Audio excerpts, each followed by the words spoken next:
Yo Salto-san, aujourd'hui on se retrouve pour une nouvelle vidéo. Comme t'as pu le voir au titre, comme t'as pu le voir à la miniature. En fait, c'est la vidéo qui m'a été le plus demandée ces derniers mois, voire même ces dernières années. Je reçois H24 des messages qui parlent de la série Devenir Mangaka. Depuis que je vous ai annoncé que je lâchais des indices dans les vidéos qui allaient annoncer le thème de la future vidéo et que si vous les trouvez, ça débloquait un épisode. C'est un peu comme Goldie Roger. Il y a une vague de piraterie qui s'est créée. Je ne sais combien de personnes se sont lancées en mode détective Conan. C'est terrible ce qui se passe et j'ai une annonce à vous faire en fait. Parce que pour les plus assidus d'entre vous, vous pourrez très bien vous dire comment ça le matos. Aujourd'hui la vidéo c'est le matériel, le matos. Mais j'ai vu la dernière vidéo, tu parlais pas de matériel etc. Oui mesdames et messieurs, c'est vraiment une exception à la règle. C'est un truc totalement ridicule. Dites-vous que plus le temps avançait et plus je mettais des indices de fou dans les vidéos. Des indices ultra bien cachés pour trouver le futur thème en fait. Et vous étiez hyper chaud pour trouver les indices. Donc j'ai commencé à faire des indices de fou. Le problème, et je pense que peut-être tu l'auras compris, c'est que la dernière vidéo date de quasiment 3 ans. Et en 3 ans, moi-même j'ai oublié l'indice en fait. C'est ça qui est terrible. Moi-même j'ai oublié le thème que j'avais prévu de faire. Du coup, j'allais pas laisser la série en stand-by infini. On reprend de zéro. Un nouveau thème aujourd'hui, une nouvelle vidéo. Devenir mangaka, le matériel, le matos. Et pour me faire pardonner, il y aura aucun indice lors de cette vidéo. Pourquoi ? Parce que à la fin de vidéo, je vous annoncerai le titre et le sujet de l'épisode 7, cette fois-ci, de Devenir Mangaka. Donc voilà pour ce qui est de la partie explicative. Assez parlé, et c'est parti.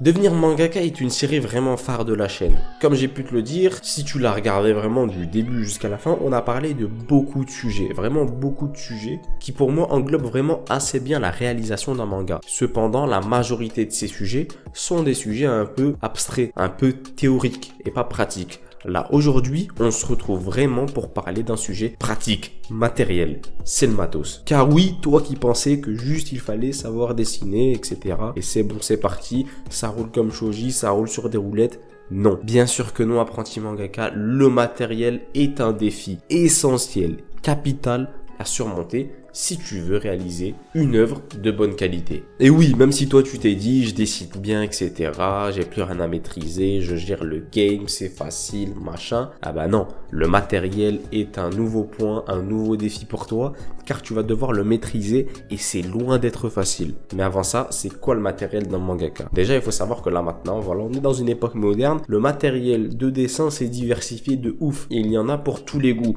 Mais si vraiment je dois te parler du premier matos, le traditionnel, celui des anciens, celui qui demande une vraie technique, celui qui demande une vraie maîtrise et celui qui donne de vrais résultats, je te parlerai des 3 plumes dont la plume G. La plume G, la plume Maru et la plume Saji sont les 3 plumes, les 3 catégories de plumes qui englobent tout ce que tu peux faire en fait dans un manga. C'est des plumes bien sûr que tu vas utiliser avec de l'encre noire afin d'ancrer en fait tout simplement tout manga. Tu vas pas le faire au feutre, tu vas pas le faire en digital. Non, ces plumes là sont vraiment, c'est un peu la méthode traditionnelle. Un bon nombre de mangaka l'utilisent encore et toujours à l'heure actuelle. Pourquoi? Parce que certes c'est dur de maîtriser la plume G, de maîtriser la plume Saji. Bon, c'est un peu plus simple pour la plume Saji et pour maîtriser la plume Maru, mais c'est surtout la plume G qui est difficile à maîtriser, mais les résultats lorsque tu la maîtrises sont totalement magnifiques. En effet, on va rentrer un petit peu dans les détails des 3 plumes. La Maru Pen, c'est vraiment une plume hyper fine. Hyper fine, tu l'utilises uniquement pour les détails ou vraiment tu sais l'ancrage de petites parties, mais c'est une plume extrêmement petite qui est de ce fait hyper dure à manipuler et elle fait en fait des traits hyper fins. C'est vraiment la plume des détails. Elle ne donne rien, aucun délit, aucun relief, rien du tout. Comparé à son homologue, la plume G. Cette plume G, je pense que pour la majorité d'entre vous, vous en avez déjà peut-être entendu parler. C'est la plume pour dessiner les personnages. C'est la plume phare qu'utilisent un bon nombre de mangaka. Elle est vraiment faite en fait pour le manga, cette plume G. Elle est par contre extrêmement difficile à utiliser. C'est tout un art d'utiliser la plume G. Et ça va te faire tout drôle, toi qui passes d'un stylo, d'un crayon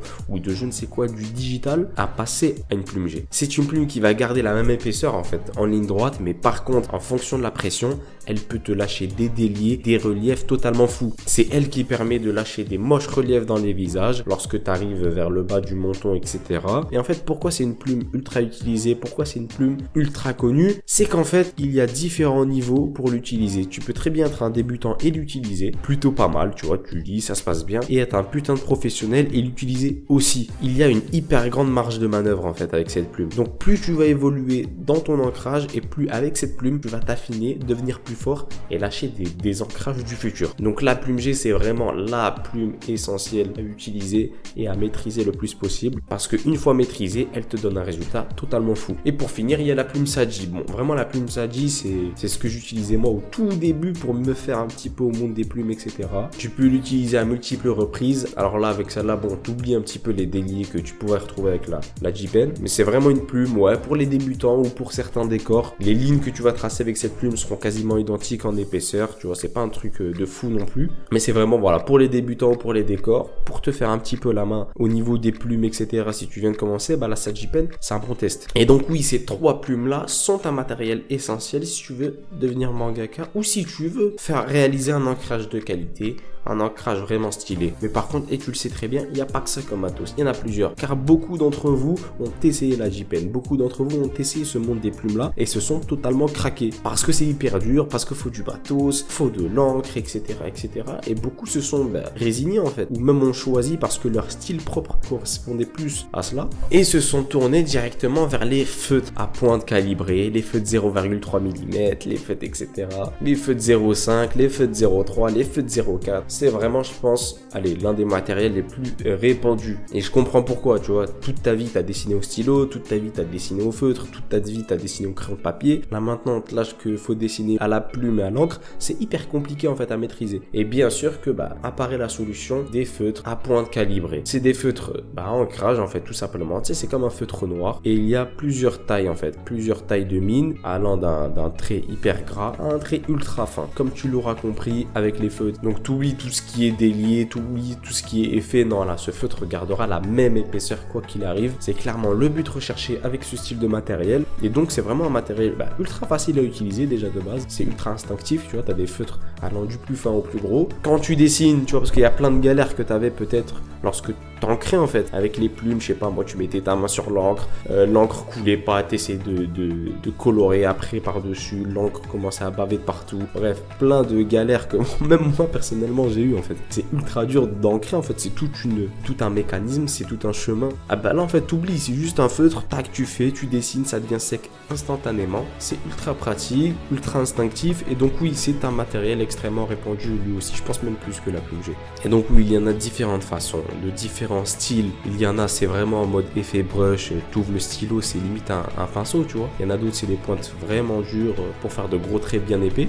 Et donc oui, c'est un matériel lui aussi essentiel. C'est vraiment les deux matériels d'ancrage que tu pourras retrouver hors digital. C'est ces deux-là. 3 plumes, la Maru, la Saji, la plume G. Et ces feutres à pointe calibrée, c'est vraiment les deux que tu retrouveras H24. Si tu veux ancrer un manga de façon quali, c'est vraiment les deux. Le trace ellipse et la règle de modèle. Personnellement, moi, j'en utilisais pas de ouf, mais ça peut être utilisé. C'est des règles avec, voilà, déjà c'est une sorte de règle comme tu peux le voir à l'écran avec des cercles de partout. Ça peut être utilisé, je sais pas moi, pour faire les bulles, les cases, même si moi je préfère les faire à la main. Mais il y en a plein qui dans leur dessin, peut-être même dans leur décor, ont besoin de cercles parfaits, ont vraiment besoin de formes prédéfinies, des sortes de courbes prédéfinies, et c'est difficile peut-être pour certains de les faire à la main. Du coup, ces règles sont faites pour ça, pour te permettre de t'accompagner et de t'aider, de donner un petit coup de pouce sur certaines formes qui peuvent être difficiles à mettre. On continue, ça s'arrête pas, il y a tellement de matos en fait. La gomme, bah oui, la gomme aussi, c'est ultra important. On est peut-être enclin, tu sais, parce que on l'utilise tout le temps la gomme, on l'utilise depuis qu'on est petit, etc. Et c'est devenu un matériel du quotidien, comme un autre matériel qu'on va évoquer plus tard. Mais un matériel du quotidien, voilà, la gomme, t'en as vu plusieurs dans ta vie, c'est sûr. Tu l'utilises depuis petit, peut-être même que tu l'as coupé en morceaux pour caillasser tes camarades de classe. Bon, on a tous une expérience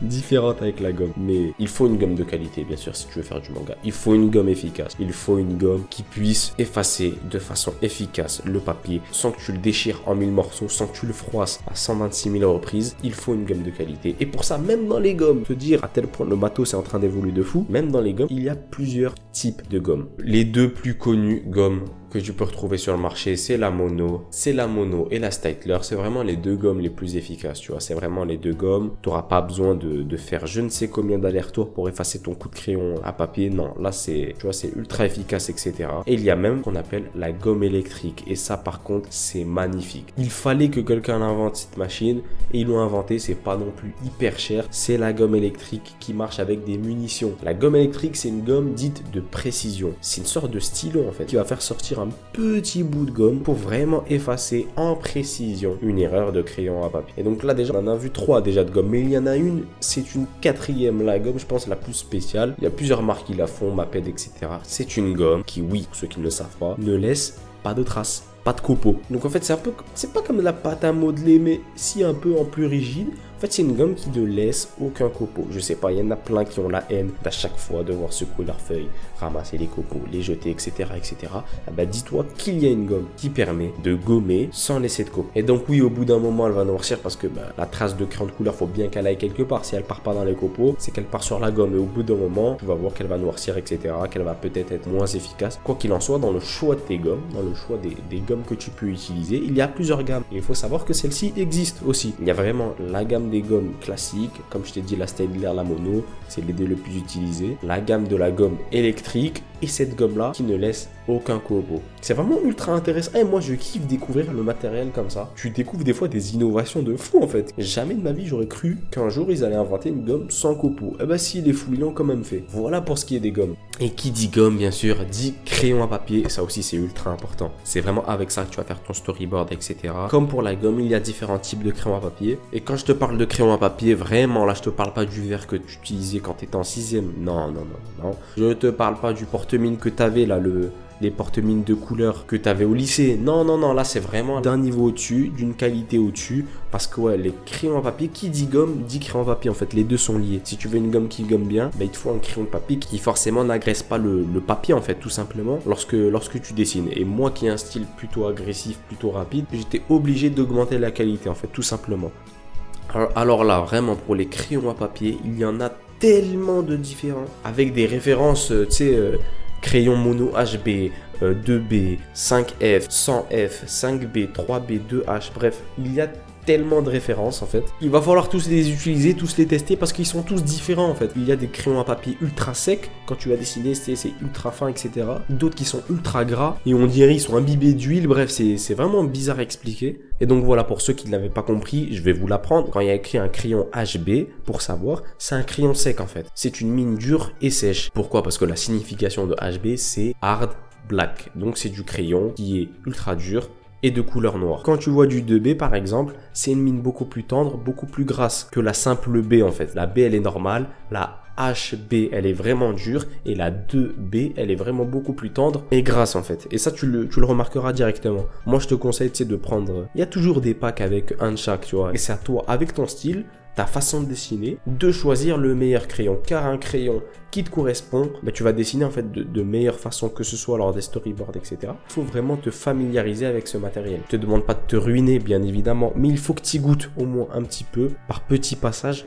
parce que, bah, tout comme le dessin, le niveau de dessin, tout comme le niveau que tu as en scénario, bah, le niveau que tu as en utilisation de matériel ne va faire qu'augmenter en fonction du temps et de la manière dont tu l'utilises. Il faut surtout pas croire que bah, une fois que c'est bon, tu sais ultra bien dessiner, je te ramène le matos et hop ça va rouler comme sur des roulettes. Non, c'est faux. Un matériel ça se développe. Il faut que tu acquières de l'expérience en fait d'utilisation de ce matos et ça vient avec le temps et ça vient surtout avec les erreurs. Je ne sais combien de pages de manga j'ai dû ancrer de façon catastrophique avec les plumes. Je ne sais combien de pots d'encre j'ai dû renverser par inadvertance. Je sais combien de coups de J-pen j'ai dû foirer. Je ne sais combien de fois j'ai mis ma main comme un sgeg sur la page et que l'encre en fait a bavé partout, ce qui détruit totalement le travail. Mais toutes ces sensations-là, certains d'entre vous les connaissent très très bien, les ont déjà connues, mais c'est ce qui te fait apprendre en fait et c'est ce qui te fait évoluer dans ce domaine. Donc oui, ces matos-là sont vraiment extrêmement importants à utiliser et surtout à maîtriser. Mais il n'y a pas que les crayons normaux, les crayons de papier normaux, il y a aussi les porte-mines. Et les porte-mines aussi, crois pas que c'est le porte-mine de couleur que tu avais au lycée, comme je t'ai dit, non. Différentes mines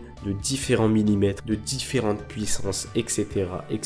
Avec des recharges vraiment, tu sais, c'est de la qualité. Là, t'es pas en train de blaguer, c'est pas un truc de fou. Non, il va falloir vraiment que tu les testes ça aussi et que tu trouves aussi le porte-mine et la taille de mine qui te correspond le plus. Moi, je kiffais vraiment les porte-mines. C'est un monde différent parce que c'est vraiment pour certaines mines ultra fragiles, faut le savoir. Faut pas la sortir du porte-mine comme un fou. La mine peut se casser très rapidement, mais il faut trouver le bon équilibre en testant et tu pourras choisir entre porte-mine, entre crayon à papier, en fonction de la situation, en fonction du dessin que tu veux réaliser. Mais tu dois être au courant que ça existe des porte-mines de qualité supérieure, de qualité professionnelle. Mais en fait c'est vraiment tout le matos de dessin que tu avais étant petit en mode évolué, en mode professionnel. Et pour finir avec le matos, lors de cette vidéo, on va parler du papier aussi. Moi, personnellement, c'est vraiment le truc où je me suis dit, ah ouais, d'accord, ça change. Parce que le crayon à papier, tu peux te dire, bah, c'est la même, etc. Bon. Mais le papier, pour moi, c'est trop. Moi qui avais l'habitude de dessiner, et même toi, tu as l'habitude de dessiner dans tes cours de maths, toi qui as l'habitude de massacrer tes agendas à coups de mini-tête et de mini-œil, de massacrer les brouillons que tu as lors des bacs blancs, lors des brevets blancs. Tu vois, les feuilles de couleur, on le sait que tu dessines par-dessus. On le sait, nous sommes au courant. Ah bah là, je te parle d'un papier vraiment de qualité supérieure. Et oui, leur utilité va beaucoup plus au-delà que uniquement le crayonné et l'ancrage en fait. C'est des papiers qui vont extrêmement bien s'adapter à tout ce qui est plume, etc. Et oui, il faut que tu le saches, tous les papiers sont pas ancrables en fait. La plume G, tu vas la mettre dans certains types de papier, ça va pas marcher. Ça va gratter le papier de façon inhabituelle, des fois même ça va baver automatiquement. Non, il faut du papier de bonne qualité pour que l'ancrage soit efficace. Et même pour ce qui est de la couleur en fait, pour ce qui est de la couleur, il y a des papiers où la couleur ne ressort pas, où ça bave parce que le papier n'est pas de bonne qualité. Un papier de bonne qualité, ça tient bien la couleur, ça tient bien le feutre, ça tient bien l'encre tout simplement. Et donc oui, c'est vraiment ça le dernier truc, il va falloir vraiment que tu y penses. Il y a plusieurs carnets de croquis, des papiers type manga faits par des laitaires, c'est les plus connus. Et donc oui, il va falloir que tu testes, que tu goûtes à ça et que tu rentres dans ce monde. Parce que beaucoup trop d'entre vous, je pense, et je l'ai été moi personnellement, sont en dehors de ce monde-là de matos, etc.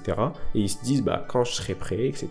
Quand j'aurai un vrai niveau de dessin, je prendrai le matos adéquat. Ça sert à quoi de prendre un moche crayon à papier, des moches feutres, alors que moi-même je sais pas dessiner de ouf. À cela, je réponds que non. Au même titre que tu vas évoluer en dessin, tu vas évoluer en utilisation de matos. Mais il faut que tu goûtes à cela, il faut que tu te mettes le pied à l'étrier, il faut que tu démarres un peu, il faut que tu lances la machine. Et pour cela, bah, il faut l'utiliser en fait. Il faut s'entraîner et il faut évoluer avec ton matériel. C'est ça qui est important. Et c'est vraiment la morale que je veux que tu retiennes de cette vidéo. Tu évolues avec ton matériel. Le matériel, c'est certes physique, mais la façon dont tu vas l'utiliser va évoluer en fonction de comment tu vas engranger de l'expérience. Donc oui, c'est ultra important, jeune mangaka, le matos et le matériel. Et je pense que là, on a fait vraiment un bon tour d'horizon des matériels disponibles pour ce qui est du manga. Comme je te l'ai dit au début de la vidéo, je vais t'annoncer bien sûr la future vidéo de devenir mangaka, en tout cas le thème. C'est très simple. Pour les plus attentifs d'entre vous, vous l'avez même peut-être déjà remarqué. Cette vidéo-là, nommée le matos, doit évoquer le matériel que tu utilises en tant que mangaka, sauf qu'il y a plusieurs matériels qui n'ont pas été évoqués de façon bien sûr voulue par ma part, comme